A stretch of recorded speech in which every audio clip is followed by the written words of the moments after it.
Hi అండి. ఈరోజు Sunday కదా, ఇక్కడ వచ్చేసి అయితే బోటి అయితే తెచ్చుకున్నాము. ఫ్రెష్ అండి. యాటన్ కోసినాక అప్పుడైతే ఇచ్చినారండి, తీసుకొచ్చుకున్నాను.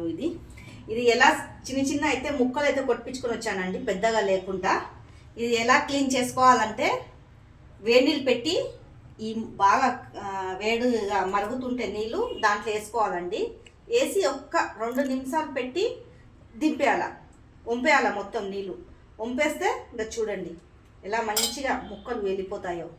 మనం కోసుకునే కూడా అలవాటు ఉండదు, ఇక బాధ ఉండదు, ఊకనే వెళ్ళిపోతుందండి. ఇగో వేడి నీళ్ళలో వేసి ముక్కలు కొట్టించుకొని వచ్చుకోవాలి. అక్కడి నుంచి బిజీగా క్లీన్ అయిపోతుందండి. ఇగో ఇలా చేస్తే ముక్కలు నిమిషంలో క్లీన్ చేసుకొని సాఫ్ చేసుకోవచ్చు.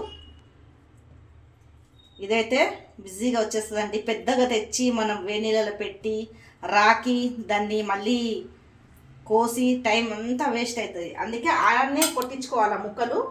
వేడి వేడి నీళ్ళల్లో, మరుగుతున్న నీళ్ళల్లో వేసుకొని ఒక నిమిషం పెట్టి వంపుకోవాలండి. నీళ్ళు వంపేసుకున్నాక ఇగో ఇలా తీసేసుకుంటే బిజీగా వెళ్ళిపోతుందండి, క్లీన్ అయిపోతుంది. చాలా టేస్టీగా కూడా ఉంటుంది ఇట్లా తీసేస్తే, పైన కర్రీ చేస్తే ఏమి స్మెల్ లేకుండా.